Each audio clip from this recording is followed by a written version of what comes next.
go.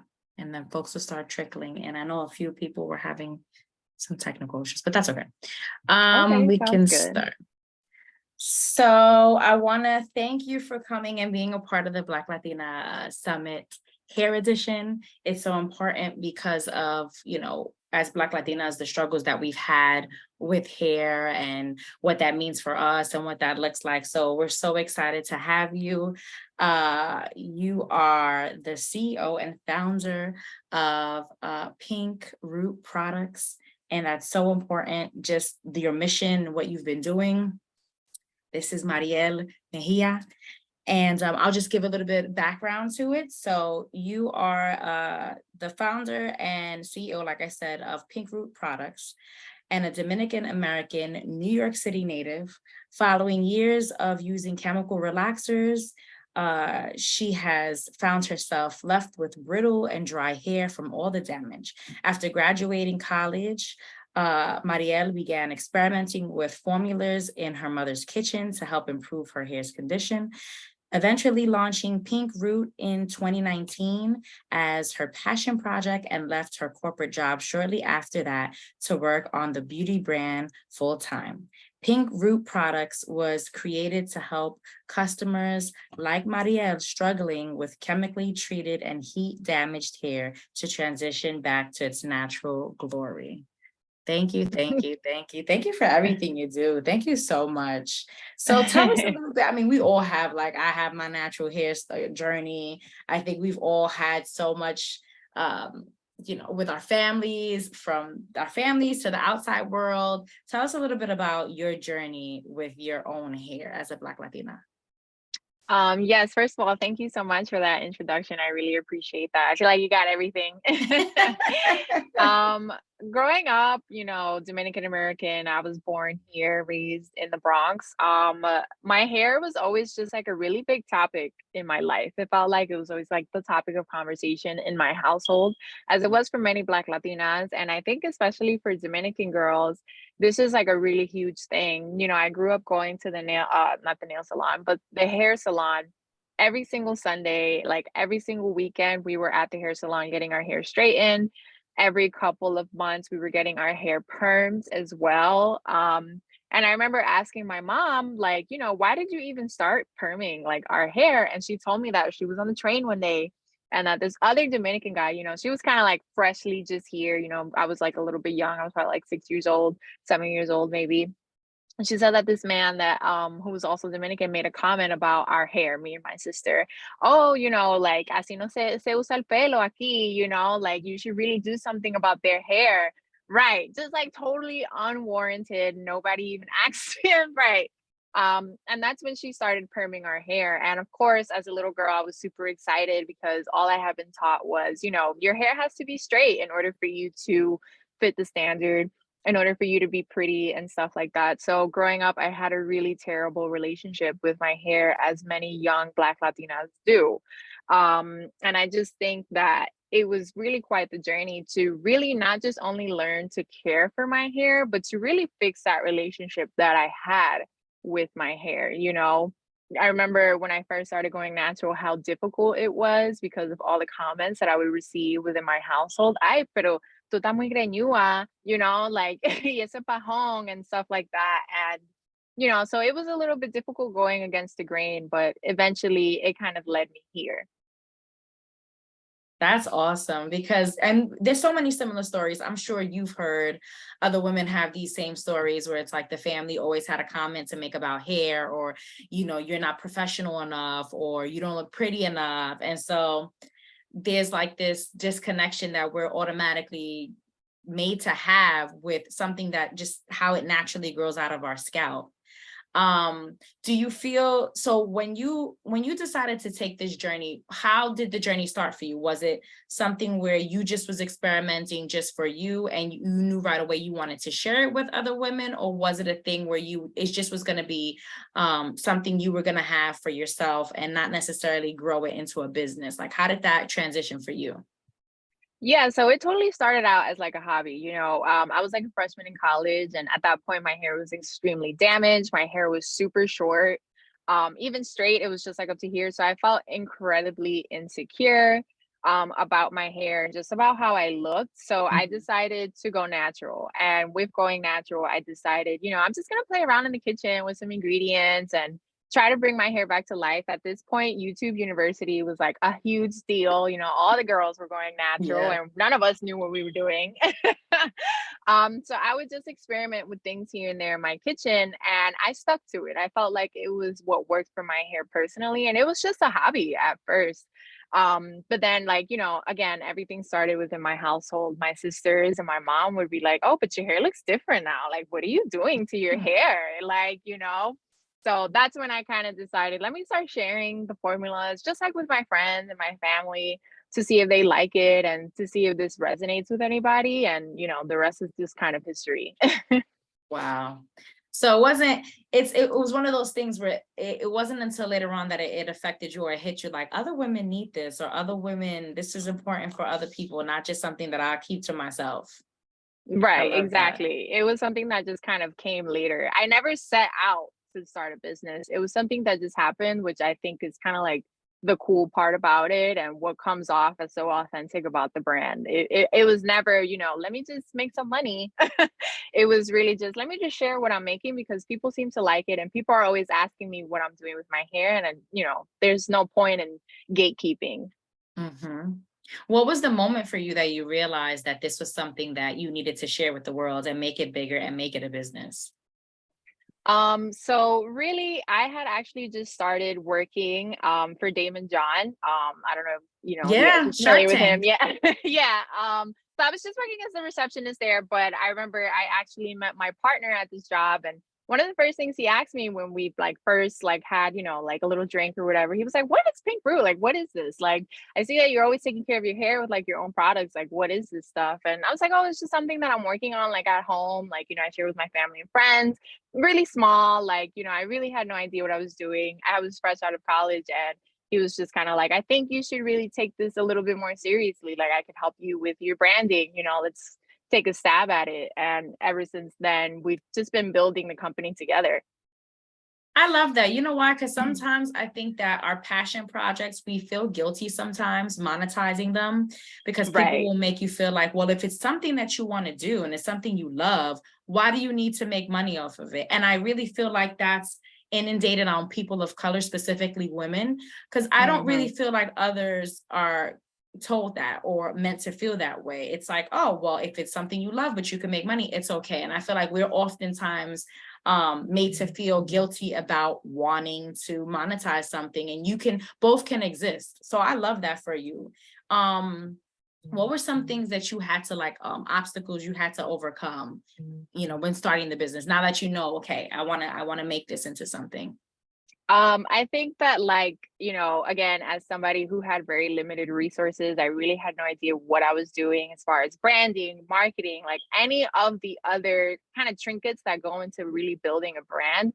Those are the things that I struggled with the most. I knew how to formulate, I knew how to make products, I knew how to apply the products, how to do my hair, how to tell other people how to do their hair, but I had no idea like the first thing about graphic design or building a brand, picking my brand colors, like, all of like those things that make brands, acknowledgeable. Like, the minute you see that Target circle, it's Target. You know what I mean? Like those kind of things, I was like, I lacked in those areas. And those were things that I really had to learn. And as I was building the business, it was like a serious learning curve for me. Like I had to learn how to use Canva. I had to learn how to do newsletters. I had to learn how to make videos on YouTube, Instagram, like all of these different media platforms. So I think that was like one of the biggest struggles. And then another struggle was capital, just really getting the money together to get things off the ground. A lot of these companies that are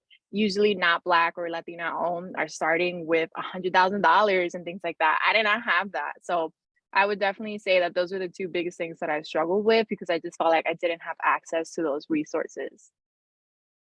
True. That's so true.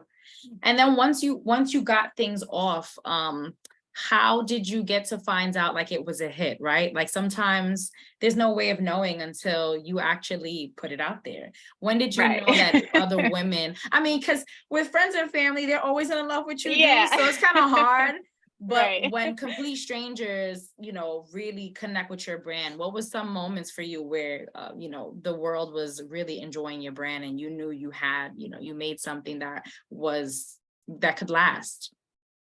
First of all, I love that question. That's such a good question. I don't think anyone's ever asked me that. Because for the first year of Pink Fruit being out in the world, we were making like barely any sales. We weren't really getting much traction. And I was really kind of starting to question, like, what was the point of me even kind of, going through all of this hard work to launch this brand? It's giving crickets. But I would say that 2020 hit and we kind of had like that big boom of everyone wanting to support Black owned, everyone wanting to support then other minority businesses and stuff like that, was when we started to get a lot of traction and a lot of support. And I would say that like the point that really like was pivotal for me was our first partnership with Univision. Mhm. We actually got the opportunity to be sold during their Despierta America segment, and we sold out in 5 minutes of being on TV. And I was like, Wow. holy crap. Wow. Yeah. Actually, That's yeah. awesome. Actually, like the product is just a matter of us doing the marketing efforts. That takes capital though, but with partnerships, I realized like, I just need the platform. I had Mhm, the plan, but mhm, I needed the mhm, platform. So mhm. that was really the point that I realized, okay, this is something worth pursuing, because when we have the opportunity to be in front of a bunch of people, people love it. Nobody returned the products after buying them. So that was even more of like a push for us to just keep on going, even though it felt like we were in the long game. Mhm. Tell us a little bit about the brand, like what kind of different products you have, and then the benefits to it. What are some of the key elements that you feel like? I know you said with you had brittle hair and it was just damaged from all the chemicals. So tell us a little bit about the formula and then the different products within the brand. Yeah, so the main concept of Pink Root products is that we have restorative hair products. So our hair products are meant to help restore the health of your hair, and they were specifically designed at the time by someone who's transitioning. I was transitioning at the time. So I was really making products with a lot of ingredients that would help benefit my hair, really restore like my hair cuticles and things like that. I did a lot of research on different active ingredients, different natural ingredients that I could incorporate into the formulas. So some of our most popular products, we've actually been featured in Birdie for this, and like we get a lot of traffic nonstop from there. Is our leave-in conditioner. Everybody could use a leave-in conditioner. I think we've all been using leave-in conditioners since we were like kids. So ours is formulated with sweet almond oil and also keratin and wheat protein. And usually when people hear the word keratin, they think of like those keratin treatments that straighten your hair. However, keratin is found naturally in your hair already. It's one of the Mm, building blocks of your hair. So when you kind of add that into your formulas and you have hair that's a little brittle, that might need a little bit of help, it really kind of helps you take it there. It helps with the elasticity, it helps elongate your hair, and it really kind of creates a barrier around your cuticles. So I would say that that's our most popular product, but we also have a curl enhancing lotion. We also have a curl styling paste, and we're going to be dropping a new product this summer as well, our curl defining gel. So we're basically finishing out our styling sets, our styling products, and then moving on to shampoo, conditioner, deep treatments, and all that other good stuff. That's good for your natural hair. I love that. I love that. Have you, and so as far as like the brand growing, where do you see it? Like, where is it currently, and where do you see it growing? Like, what stores can we get it in, and then where do you anticipate it to be, where people can find it? So I do hope that by next year you could find us in stores. We have been approached by, big box retailers. Not to give too much away, but we've had what's the word I'm looking for? Issues in the past with some of the big box retailers. They don't want to pay what you're worth. So we've partnered with like Ipsy before, we've partnered with Yahoo and other things like that, and we've been approached by other retailers. So it's really about working out those kinks and kind of standing my ground as a Black owned Latina business, and really not allowing myself to shortcut myself as far as like what I'm worth. So I'm hoping that you guys can find this in stores coming up really soon. And we're also going to just be starting to pump out, our ads. We're getting our capital up. and things like that. So right now you can shop us online. We're also on a couple of different apps. We still have a continuing partnership with Univision. You can find us on Flipshop. There's a couple of different places that you can find us. Did you have, so once things started to pop and things were moving for you, like you said, you guys were sold out in 5 minutes, did you have any I guess family members or people who were just like, but why create this, or why do that, like in the beginning, and that, and you said that earlier, that some in the Latino community, they just prefer straight hair and they don't think that there's value to your natural hair just because it's been whitewashed, or there's just idea that straight hair is better. Did you have anybody, family or not family, just associates, who were just like, but why even bother, like why deal with curly hair and just leave it how it is? I definitely did. I had mostly my family members, but also some friends, a lot of like my Dominican friends like that I had growing up, that I kind of had to stop being friends with because at this point that narrative was tired. Mhm. But yeah, like, when I first started making the products and just making the formulas, like my mom and my sisters were like, what are you doing? Like, you're taking up all this space in the kitchen, you're making all these products, like what's going on here?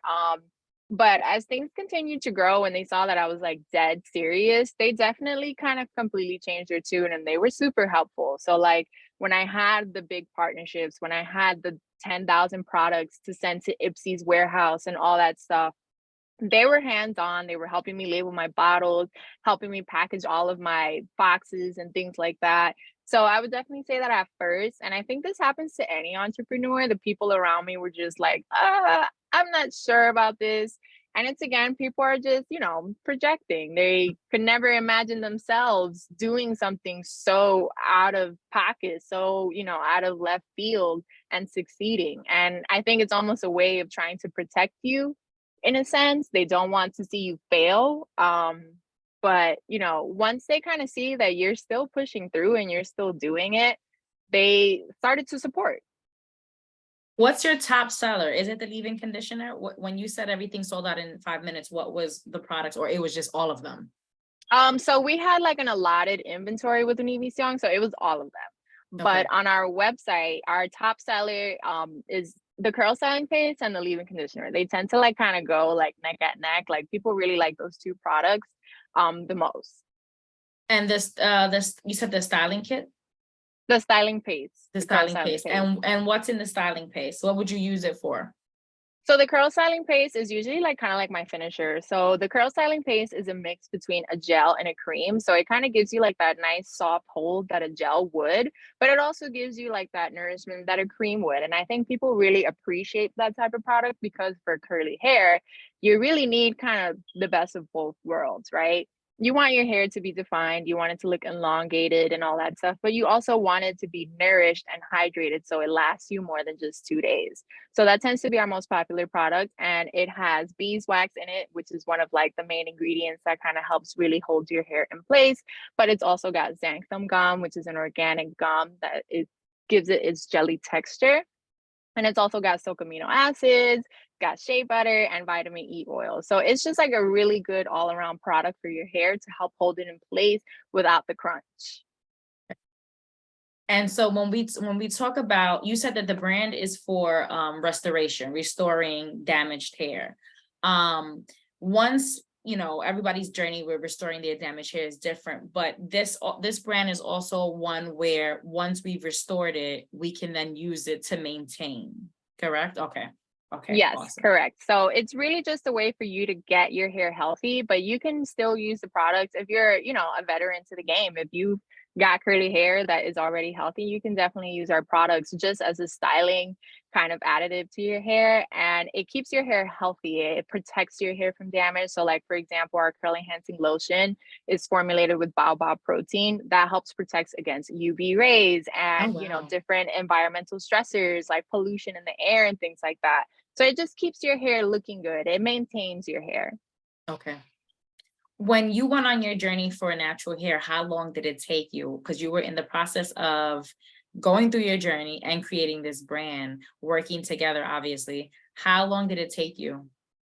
So I always say that it's Took me like 6 years, honestly, like to really transform my hair. I think I started my journey. Let me see, I started college in like 2013. So about since then, I've been on my natural hair journey. Now is that my hair is at its longest, it's at its healthiest. But when I hit my peak health, my it was like probably like 2019, 2020. So it took me a couple of years. And I always tell people because they're always asking me, like, how do you get your hair so healthy? How do you get your hair so long? I'm just like, patience. Your hair is not gonna grow overnight. Products are here to help and all that good stuff. But you need to be patient at the end of the day. Like, when you plant that seed today, it's not going to bloom tomorrow. So just know that you're in it for the long game when you're going on your natural hair journey. That's so true. I love that. So no, it's true because sometimes, Yeah, we become very impatient. We're like, oh my God, I we keep putting do. this on my hair and it's not going anywhere and I just want it to look good.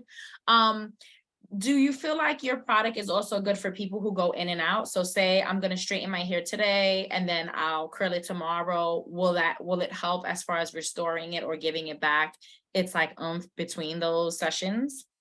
Absolutely. I actually, one of my favorite ways to straighten my hair is by using the leave-in conditioner before I go in with like blow drying it and stuff like that. Cause again, it gives it that like protective layer, just kind of like something in between your hair and that heat. So you can definitely use these products in a very versatile type of way. And then, if you want to come back to being curly after you've been straight for like 2 months, our products are definitely a go-to for Oh, I love that. that. Because I feel like a lot of times there's either one or the other. There's products that for Right. your hair to be straight, and then there's products for your hair to be curly. There's nothing like in the middle that I know of that are good for both. So that's good to know.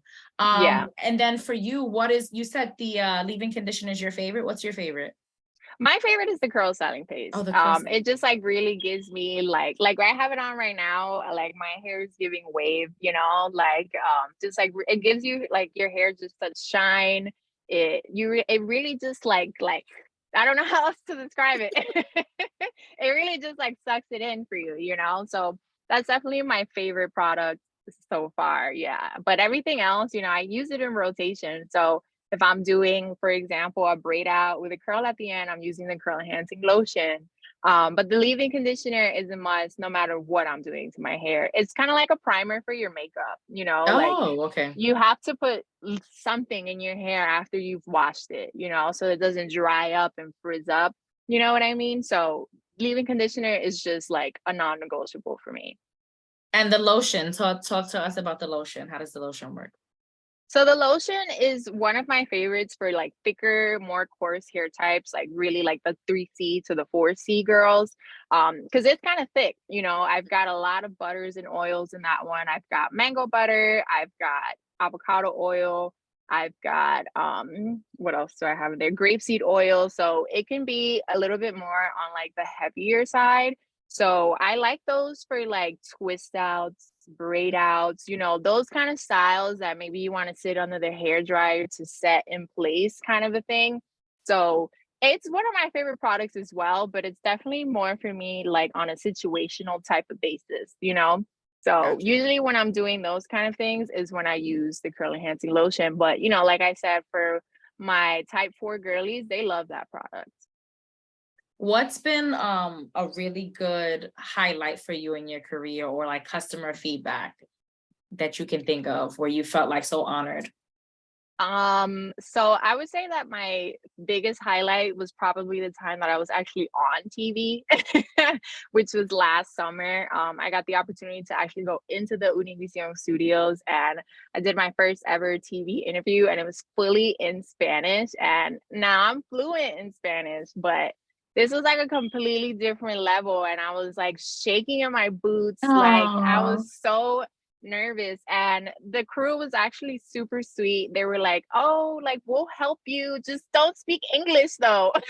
oh, really? Yeah, they were like, "No," because they didn't really speak English, This is a Okay. Latin channel. So Yeah. she was like, I'll help you as much as I can. Just try not to say stuff in English because I won't understand."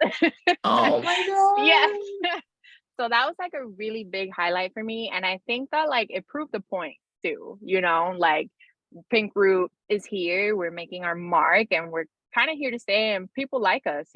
So it really helped us prove a point as a brand. And I would say as far as customer feedback, I actually have a customer who's been a customer for us since day one, who actually lives out in the United Kingdom, and she Mm, still purchases our products. And like wow. the last time she ordered, I like wrote her a little note, gave her extra products, like, thank you so much for supporting us these last 3 years from all the way across these. Like, you guys know that shipping is crazy overseas, and she faithfully pays it just to get our product. So, those are kind of like two of my favorite highlights thus far being a business owner. I got to give you like some credit and some props because as a Black Latina, a Dominican American living in New York City, starting a brand in 2019, it's like blah, blah, blah, blah, because we go into the pandemic in the beginning of you starting this career. And Yeah. it's just insane because for you to have so many strikes against you and to still persevere says a lot to what you feel about your brand and how much you love it. And that it is really a passion for you, because I can only imagine what you went through at that time. I guess talk to us a little bit about going into that and like creating a brand that, like you said, people were just a little bit, sketchy about it, and how Latinos can be with hair. And then, you get up the nerve to do it, you get yourself together, you're like full, ready to go full speed ahead. And then boom, the pandemic happens. So, talk to us a little bit about how that was for you. So when I first started the business, like it was kind of almost like that same feeling of when I was going on TV for this first time. I was just like really nervous about it because again, I was like a kid. I was like, I really have no idea what I'm really getting myself into. I've never owned a business. I've never done marketing. Like, this is totally something new to me. And I think that first year was just like a serious reality check. Like, there's so many other brands out there, so many other brands that are Latina owned, that are Black owned, that are Afro Latina owned, you know. So it was just kind of more so of a question like, what makes your product so different? Like, you really have to find a way to convey that in your marketing efforts and things like that. So I would say that when the pandemic hit, it was actually a turn for us. It was actually, I hate to say it, but almost beneficial to us because people were actually really on their P's and Q's about supporting businesses that were minority owned. And that really helped shine a spotlight on us. I had all these editors reaching out, hey, can we write about your brand? Hey, can I get some products so I can write about it? Things like that. So it was actually almost helpful for us and really gave me that push to kind of continue going. Obviously, the pandemic was not a great thing at all. A lot of unfortunate things happened during the pandemic, but I definitely think as Black owned businesses and Latinx owned businesses, it was kind of a chance to really try to climb out of, that hole that we were in, because let's be real, nobody was really checking for us before. Yeah. And people only cared about the stuff that they could buy immediately in stores. And getting into these stores is incredibly difficult, especially as Black owned, Latin owned businesses, minority owned businesses, when you don't have the resources or the contacts or the network and things like that. So the pandemic actually kind of helped us a little bit because, again, it kind of, everybody was on, here are the 10 Black owned businesses that I'm supporting this week and, things like that. So we just kind of took that and ran with it as far as we could. When did you have that moment or that leap of faith moment where you were like, okay, I'm going to quit my job. This is it. I'm really going to go full force. So I actually quit my job in 2021, after Yahoo asked me to be a speaker at their Latinx Change Makers event. I don't know, I guess I was feeling myself. I definitely do not encourage like just up and quitting your job like that. If I could go back, I wouldn't change anything, but I definitely think that that is what gave me the push. So I was in banking, very boring. I was really kind of just like wasting away there, and the work-life balance started to become extremely difficult for me because at this point, like a lot of things were going on. The products were on TV during that year. I think we did Univision twice that year. But this was before I got the chance to go to their studio. And then Yahoo hit me up to be a speaker. They also purchased the products for the people in the crowd and stuff like that. So that was actually what pushed me to quit my job. And, also I had the privilege of having a partner who was willing to take on everything else while I worked on the business full time. So That combination of me feeling myself and having like, a little bit of a safety net is what really got me to quit my job and do this full time.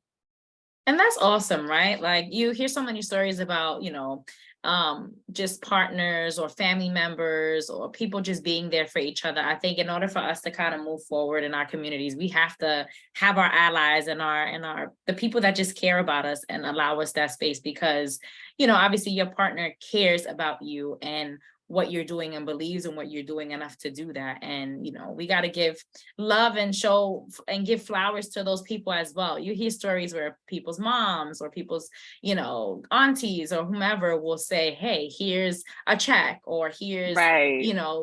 just my support in this. So I think it's so important for us to always show love to that as well, because you hear a lot of stories where there's just that community that's there and it's real. And we really have that. Right. If there's something that in the next, I want to say 12 months that you want to put out in the universe that you want to have and aspire for the brand, what is it? So we actually have our first ever trade show coming up this summer. So I'm gonna just manifest and put out there that we get our first big box retailer and that we are available in stores at my price. you know, That's so I good. am really focused on not playing myself. Whenever I get approached by these big box retailers, I'm always really quick to almost be like, oh, but it's this brand. Like, I should just do it. I should just do it. I'll never get this opportunity again. And my partner's just like, no, no, like you're I give worth you props so for that. much Yeah, more to than stay that. 10 toes down, because if Right. you budge once, then you'll continuously budge. And then you're never Exactly. going to get to where you want to be because you keep making these. Right. And it's easy to do that. Like, It not is. really to sell out, but it's like, if I do this, I'll get through the door and then I'll get 10 more. But I feel like we lie to ourselves to psych ourselves out to believe that you Yes. would get, right. You'll get more, but get more at that rate when you deserve so Exactly. much more than that. So I'm proud of Right. you for that because that's really that's a tempting, and that's happened to Yes. me. Sandra, you're shaking your head, so I know that's happened to you. It's so tempting to do that, to It say, is. all right, I'm gonna just go a little lower. And then Mhm. I've done it before, so I know both sides to it. And then going lower, I promise you, you feel like you got raped. I don't even know another better Yes. word for this. Probably not Yes. politically correct for me to even say that, but you do feel that way because when you do Yes. it and you're You got done with taken it, advantage of. then later on you're like, damn. And what I will say is that for me, it's always with like my shows. When I look back at the establishments that I've lowered my rate for, I will see they'll have these huge other artists. And I'm like, I know they paid top dollar to have this person there. And I went and I lowered my rate for them. So I'm telling you, do Exactly. not do it, girl. Do not do it. What is meant for you will happen Yeah. and you will get the rate that you deserve. Just hold on tight. Yes. Just hold Yes. on. Just hold on. Thank you. But I'll open the floor up if anyone has any comments or questions or feedback to lend an ear to. So we have a little bit more time with you. Ladies, you can unmute yourselves if you want to, and share anything you want with Mariel while she's still here.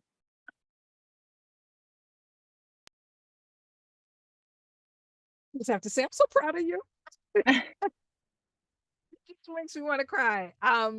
And I just love this last one, what you just said, and what Crystal was just saying about sticking to it and sticking to your guns. And yeah, I mean, the temptation is real. And it's funny in a whole other context. One of my dreamstorming partners, we were talking, and I bounce ideas off of her, and we came up with, and my whole goal is, I need to think like a white boy. A mediocre white boy would go in and ask for what they want. They don't even have what I have, and they're just gonna go out and just have the chutzpah to go get it. And I need to, Right. and we're taught so often, like, oh my gosh, here's the opportunity. You don't want to miss it. You need the exposure.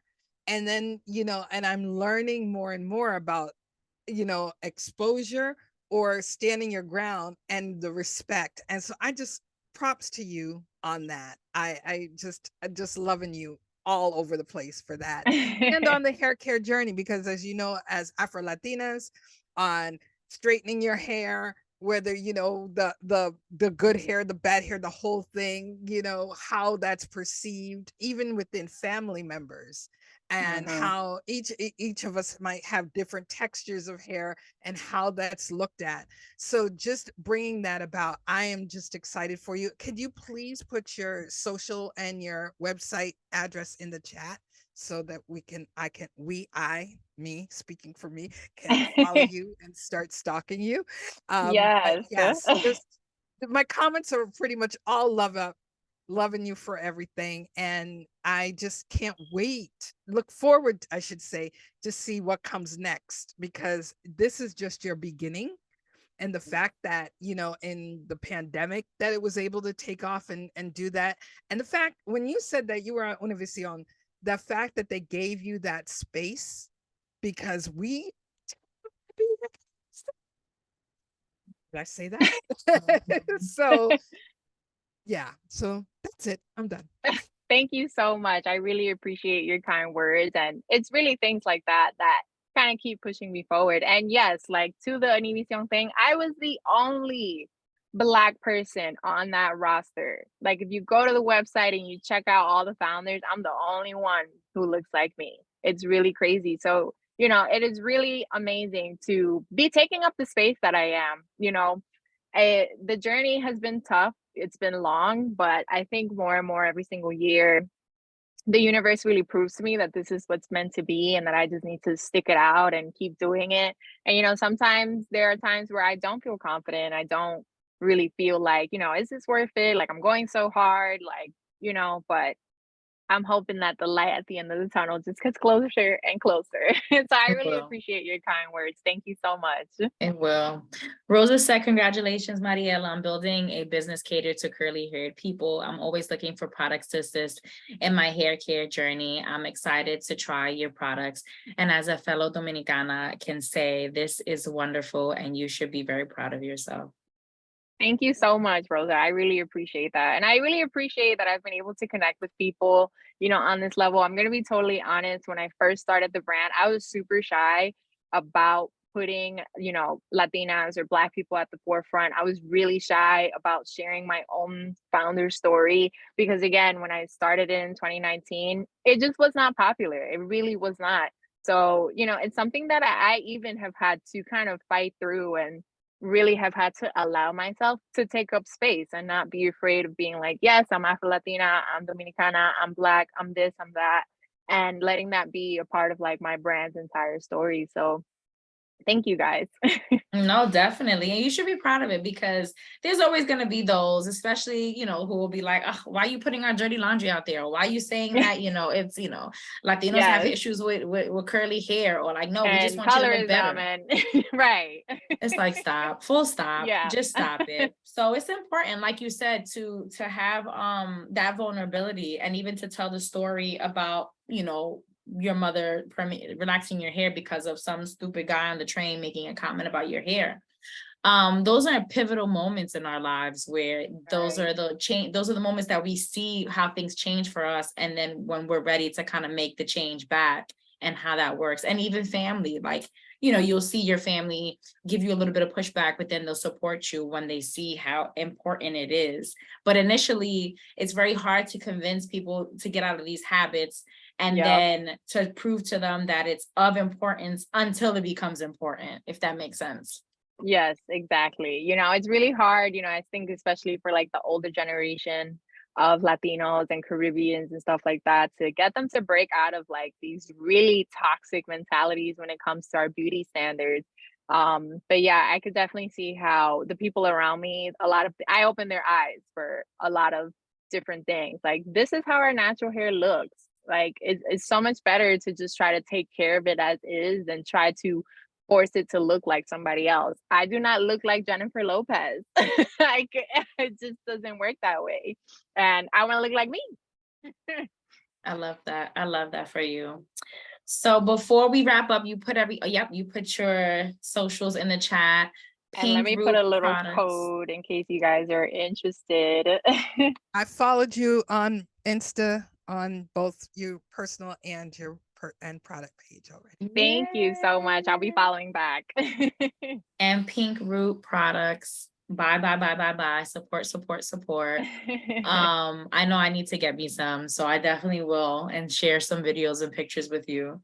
But thank you so much. I give you your flowers because it's not easy to break the mold on things that we've learned as children and take them on, right? It goes from being like a beauty product to then being like your social responsibility, because there's going to be so many other little girls that grow up and they need to know that we love ourselves as is and the way our natural bodies grow our hair. So I give you your flowers for that, because it is important how many other little brown and Black girls need that.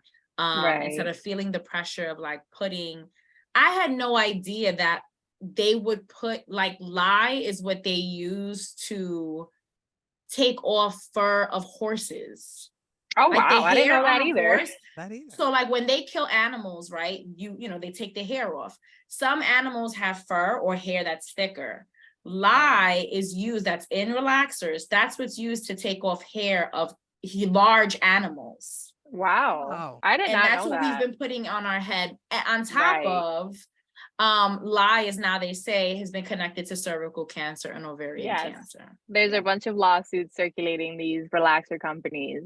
Yeah. So what you're doing is amazing and important, because that's really what's going to help the next generation of our little girls so they can feel more empowered to, you know, so you did something that was beautifully aesthetically right. My curls can be popping, but also you did something that helps us on the inside and make us feel good about who we are, you know, on emotional perspective. So I give you your flowers for that, because you didn't have to do that.